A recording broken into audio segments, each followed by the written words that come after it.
Hello YouTube, Bane666 here. So we're going to continue on with the article 4 MRA arguments that actually have a point and where they go wrong by Susanna Weiss, which appeared on Everyday Feminism. Now you may remember in part 1 Susanna made a couple of claims about MRAs. She said that she's received sexist insults against her from MRAs, and she's received tweets telling her that men were oppressed, and that MRAs seemed more interested in trolling her than exchanging ideas. She then linked to another article of hers from XO Jane, in which she constantly mentioned MRAs and engaging with them, and yet gave no examples of MRAs, not a single men's rights activist. So I find that a little bit strange that she claims to get sexist insults and we're claiming to be oppressed, and she's tried to talk to us, but all she's got is trolling, yet she can't actually show this. Now she did engage with some people who weren't MRAs and actually don't represent us. So this is the person who is now telling us that we have got things wrong, because apparently she's an expert on men's rights activists, to the extent that she can't show a single example of actually having an exchange with us. And then to top it off, I actually tweeted her a question, and instead of answering the question, she just blocked me. So, so much for exchanging ideas, Susanna.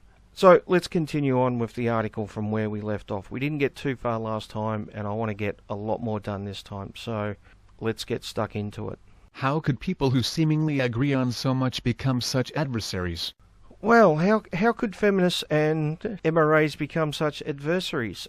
Quite simple, really. It's all the lies and misinformation spread about us by feminists constantly. It's the constant false association with the pickup artists and serial killers. It's the accusations of just wanting to rape women and not really caring about men's issues. It's the accusation of being misogynists. I mean, all that stuff, right, that feminists constantly do. Not to mention, shutting down events and blocking laws and all the other bullshit that goes on too. I mean, that's bad enough, but our very worldview, as we're about to see in this episode, is dramatically different. The feminist worldview is that females always have it worse. And look, they're starting to admit that men have issues too, but still, it's always women first. Women's issues first. And they're willing to exaggerate and mislead when it comes to statistics to keep this narrative alive. The narrative that women are second-class citizens, they're looked down upon, they're downtrodden, they're treated differently because they're women. This ideology, this worldview, is in direct opposition to the men's rights worldview, which is that both men and women have issues, but men's issues are generally ignored, diminished, dismissed, or not taken serious. Once again, this is what we're going to see in this article from Susanna Weiss herself. So even though we do agree on some things, there's all that other bullshit which stands in our way. Now, that doesn't mean that we can't work with some open-minded feminists. Of course we can. But if we're talking about the core principles of feminism, which tends to be at the heart of the mainstream, that women always have it worse no matter what, and men are always privileged no matter what, it's very hard to work with someone with that worldview. Unrealistic worldview, as we will see. But for now, let's continue. At their worst, MRAs are simply looking to justify misogyny under the guise of rights. At their best, people with MRA-like beliefs sometimes start off from the same place as feminists, wanting gender equity, but then disagree about how to go about it. Okay, now look at the sentence structure here. She goes, at their worst, MRAs are simply looking to justify misogyny under the guise of rights. This is something she has failed to demonstrate, by the way, because she's yet to use any examples of actual MRAs. And then she goes on to say, at their best, people with MRA-like beliefs sometimes start off from the same place as feminists. So the bad MRAs, the ones who are misogynists, who really are just, don't really care about rights but just want to hate women, she uses the term MRAs for them. But the ones that kind of agree with feminists, well, they're not actual MRAs, they're MRA-like. I find that a very interesting use of language there. It doesn't sound biased at all. I mean, it almost sounds like she's trying to condemn men's rights activists by saying, they're misogynists who don't really care about rights. But if someone can point out, an MRA actually caring about men's rights, well, they're MRA-like beliefs, right? So she continues. Here are some common MRA arguments that have a point initially but take a wrong turn. 1. Male survivors should be taken seriously. Men's rights activists often accuse feminists of prioritizing female survivors of sexual assault and intimate partner violence while men get ignored. Non-binary people are unfortunately usually absent from these discussions, even though feminists do acknowledge that they are disproportionately targeted. Yep, this is 100% true. The narrative when it comes to rape for feminists is that it's something that men do to women or something men do to other men. It is very, very rare that we hear feminists talk about women doing it to men or women doing it to other women. Now, it is something that comes up occasionally, as we're about to see, but it is extremely rare. And usually if they talk about male victims, they are talking about male victims of a male perpetrator. And this is the way all their anti-rape campaigns are set up. It's the way consent classes are generally taught at universities, right? It's something taught to men, and they're taught not to do it to women. It's not taught to people in general, telling them not to do it to other people, but it's something taught to men not to do to women. Now, if you're going to teach consent classes, why not just tell everyone what consent is? Teach everyone that, right, no means no. That sometimes people are too drunk to give consent. Because you know what? Sometimes men can be too drunk to give consent too. But let's continue. But feminists absolutely are sympathetic to male survivors. Many have spoken and written about the need to take them seriously. Yeah, and like I said, they do occasionally talk about this. I give them credit when they do. Now, she links to 2 articles. One is called 5 Troubling Facts About Male Rape Survivors. Fantastic. The other one is 5 Reasons We Need to Stop Making Jokes About Men Who Have Been Raped by Women. Fantastic. That's the type of thing we need to see more of. Although, looking through this article, there are some problems. I mean, generally, I think the idea behind the article isn't a bad one. Although there does seem to be the typical feminist, it's the fault of patriarchy explanation for everything. And one of the other problems is paragraphs like this. There is no question that in our world, the number of cisgender men raped by women is much lower than the number of cis and trans women, trans men, and non-binary people who are raped by men. Okay, the thing is, in many parts of the world, it is not considered rape when a woman rapes a man. It is not considered rape in a legal sense. And because of that, we do not keep statistics on this. Although if you look at the forced to penetrate data from the CDC, we see the numbers are a lot closer together than what is being indicated here. This is a bigger problem than what feminists like to acknowledge. But, it is good that there are some articles like this on feminist sites. I do give them credit for that. I do have to wonder if these are the only 2 articles on the whole site about male victims. Hopefully not, but it wouldn't surprise me if it was. But back to the main article, because we still have a lot to go. We don't believe any survivor is more important than any other, and we are deeply concerned about the ideas about masculinity that lead people to dismiss male survivors. We want to challenge the idea that men always must be strong and can seek help. Ideas about masculinity. Is it ideas about masculinity, or is it ideas about femininity? That women can't commit a crime like rape? A woman wouldn't do such a thing. Because we even see this when children are the victim of a woman. It still tends to be a dismissal. It's somehow not her fault. The 13-year-old boy seduced her, even though she's a 40-year-old teacher. That type of shit. So I don't think it's just ideas about masculinity. I think it's our ideas about femininity as well. And these ideas are reinforced by feminist ideology, where the male is almost always seen as the perpetrator, and the female is almost always seen as the victim. When we have a society that views the two genders that way, why should we be surprised when society doesn't take male victims of females serious? But let's continue, because the really interesting stuff is just ahead. If we talk disproportionately about sexual assault and intimate partner violence directed toward women and LGBTQIA+ people, that's because they experience it disproportionately. Well, this is an interesting claim here. Now, she's going to go into a number of statistics to prove this point, and like I said, this is where it starts to get very interesting. So let's get stuck into this.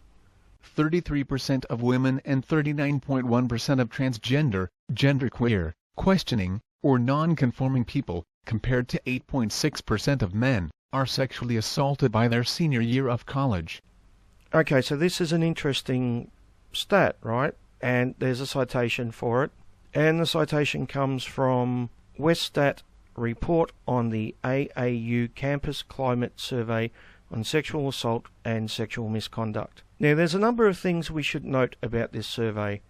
The first one is it's about sexual assault, which is a very, very broad brush. It ranges from the extreme, like someone being raped, even someone passed out and being raped. That's one extreme. And then right at the other end of the spectrum, we have things like unwanted touching. So, someone grabbing your ass or something, or kissing you without permission. Now, I'm not saying that is acceptable, but it is a world away from being raped when you're passed out drunk. So, 1/3 of women have had their ass grabbed once by the time they leave college. Yeah, I guess that's kind of believable. It's very different than 1 in 3 women being raped, though, before they leave college.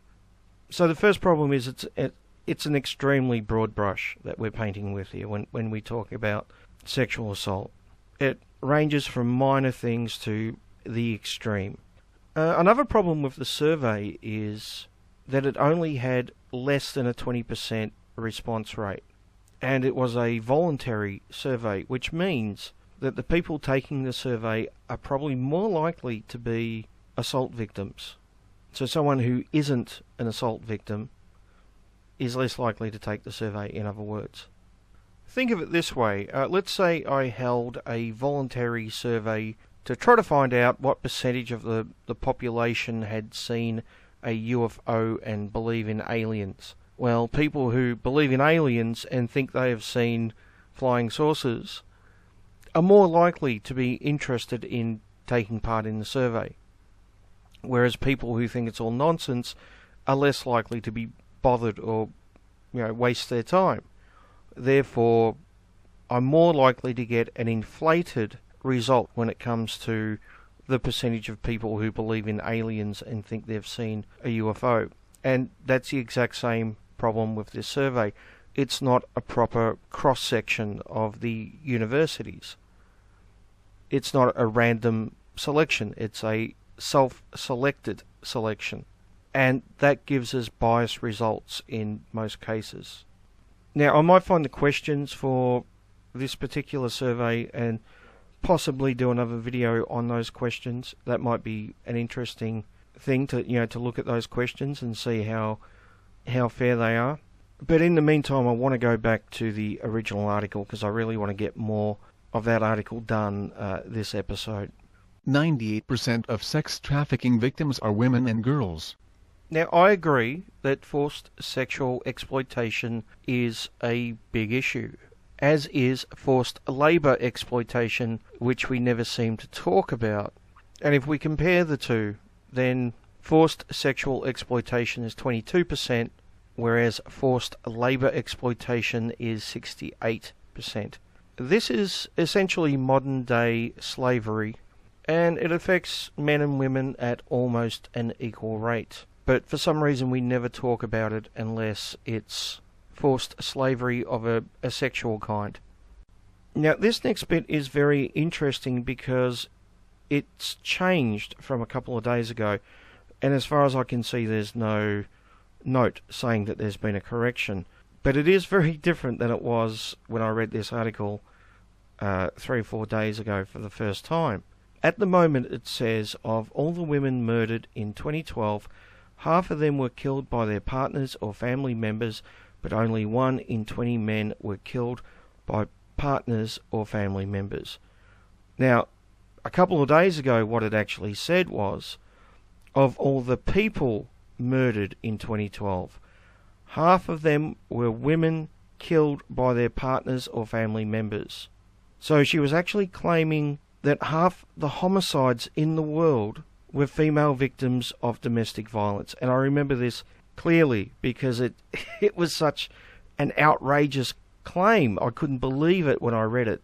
Obviously someone's corrected her and it's been updated. Now, unfortunately, I don't have a screenshot of the way the article originally was, but you'll note that the hyperlink is broken in two. So, murdered in 2012 is one hyperlink, and women is another hyperlink, which would suggest that the word women was originally another word and has been changed. So, what I'm going to do is I'm going to, first of all, look at the original claim, the mistake, because there's no way that should have slipped through Susanna's proofreading or an editor to get published. It is such an outrageous, over-the-top claim. And then I'm going to look at the correction. And by the way, I do give full credit for correcting mistakes, but I really need to look at the original claim too, because it was just so over the top. So the original claim, of all the people murdered in 2012, half of them were women killed by their partners or family members.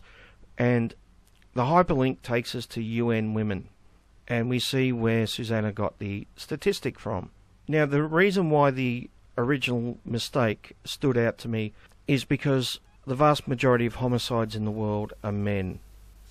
And if we have 50% of all world homicides being women who are victims of domestic abuse, and that doesn't include female homicide victims which aren't domestic abuse, then clearly the majority of homicides worldwide would be female, which isn't the case.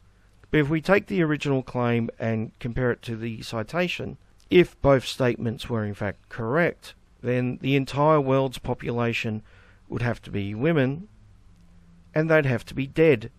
And as I've got a pulse and a penis, I know that this is not in fact true. And it just amazes me that that somehow slipped by an editor. But I'm guessing, if you're an ideologue with a female victim narrative, then you would look at something like that and wouldn't question it. That's what I'm guessing. But like I said, it really amazes me that that somehow slipped by. Okay, so let's look at the correction and see if that is in fact true. It is an improvement, but it isn't without its faults. So it says, of all the women murdered in 2012, half of them were killed by their partners or family members, but only 1 in 20 men were killed by partners or family members. By 1 in 20 men, I assume she means male homicide victims and not men in general. I know I'm being a pedantic smartass, but, So, looking at these statistics, we have 50% of female homicide victims and 5% of male homicide victims. 1 in 20 is 5%. Now, as I recently pointed out in Propaganda of Toxic Feminism, number 53, I think it was, the way feminists present statistics can often be dishonest and misleading. They often leave things out and do it in such a way as to create a false narrative. So to demonstrate this, I'm going to create an analogy which has nothing to do with gender politics. It's going to be a light-hearted, simple analogy just to prove a point. So imagine, if you will, there are 2 ice cream shops. The first ice cream shop is called Bob's Ice Cream Shop. And each day, of all the ice creams they sell, 50% of the ice creams are chocolate ice cream.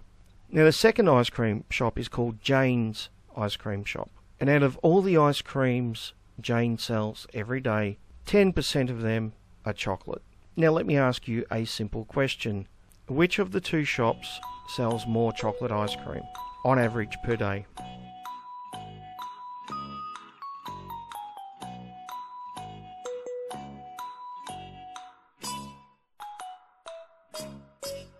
Now many of you are probably saying Bob's shop because 50% is larger than 10%, right? That would be logical.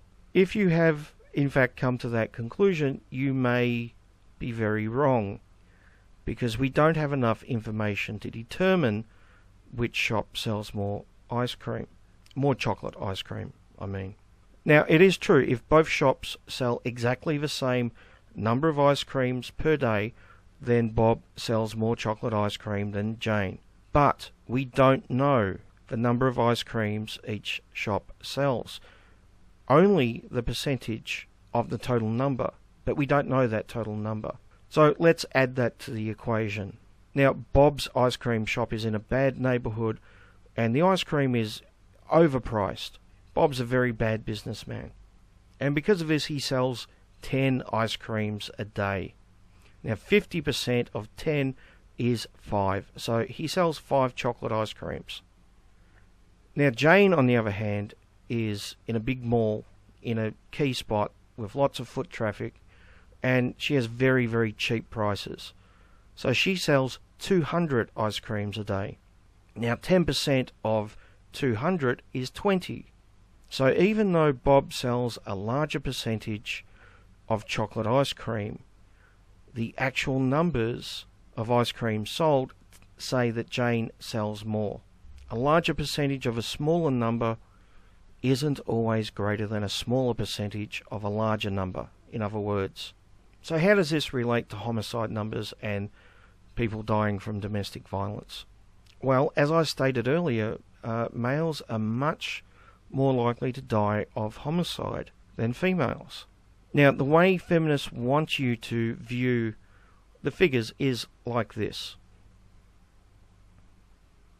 So people make the assumption that it's roughly, equal numbers, and 50% therefore is a much, much bigger number than 5%, right? 10 times the size, in fact. And what they actually want you to do is actually only concentrate on this. They want you to pretty much forget those other homicides and only focus on domestic violence. Now, looking at this, it does in fact look like that women have it far, far worse. But that's assuming that there are equal numbers of homicides between men and women. And we know that there's not. So if we make that adjustment, what we get is this. And this is what they don't want you to see. So yes, there are more female domestic violence homicides than male, but the numbers are a lot closer than what they want you to think. And what you also notice is that there are vastly more male homicide victims overall, and I'll get to that point in a minute. Now, as I've pointed out in previous videos, here in Australia, a woman dies of domestic abuse every 6 days. However, a man dies of domestic abuse every 10 days. To shed some light on that, Dr. Samantha Brooknell is from the Australian Institute of Criminology. Are those domestic violence and homicide figures accurate, that one man every 10 days dies because of domestic violence? We can say in 2010-12, which is our most recent published homicide data, 75 males and 121 female victims. There were 121 female victims of domestic homicide. So that equates to one male was killed in a domestic homicide incident every 10 days, and one female was killed in a domestic homicide incident every 6 days. In this general discussion around intimate partner violence and domestic violence generally, there needs to be an understanding that boys and men are also victims. So let's break those figures down. That means in a 30-day period, there are 5 women who die and there are 3 men who die. Now, 3 is not 10% of 5, is it? In fact, here in Australia, it is not 10 times more women dying of domestic violence. It is in fact 1.6 times. And in America, going by figures I found for 2007, it's 3.1 times as many. In other words, 30% male, 70% women.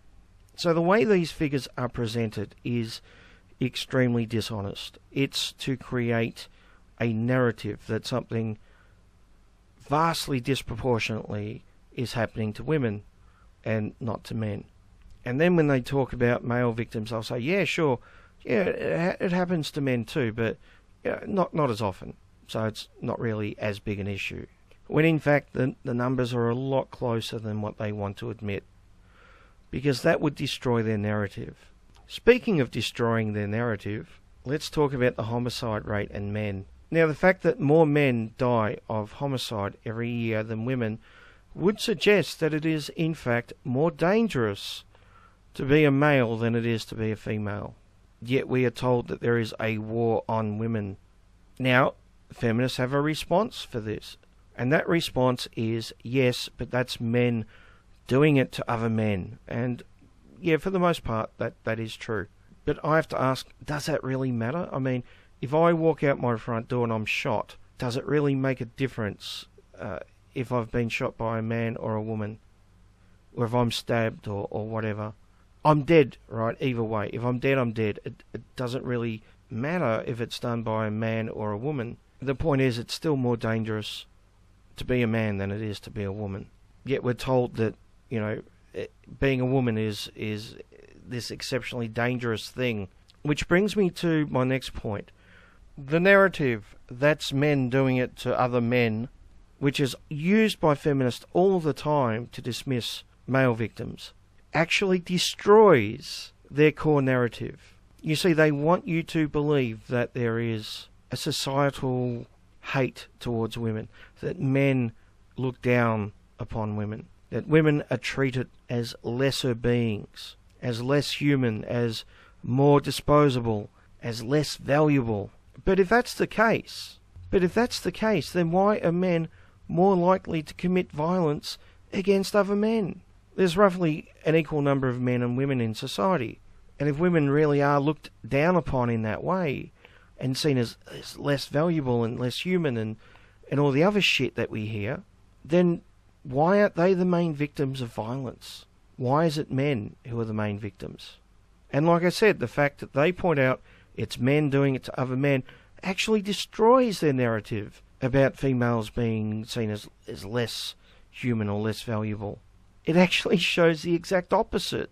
But they don't want you to know that. They don't want you to think that, because that goes against the narrative. So instead what we have is statistics which leave out half the information, important pieces of information, and they let you fill in the blanks and make assumptions and come to false conclusions which support their narrative. It's incredibly dishonest, and it's one of the key reasons why MRAs can't work with feminists.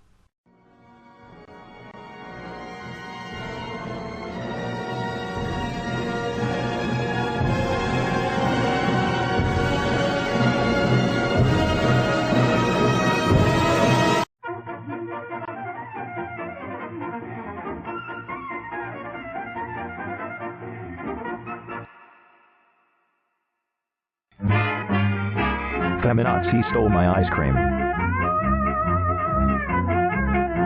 But I'm a nice guy. I am laid low by the matriarchy. Take the red pill like in The Matrix. The Matrix is a good movie. I am afraid of women. I am afraid of myself. I am afraid. And that makes me angry. I am afraid. I am afraid. I am afraid of women.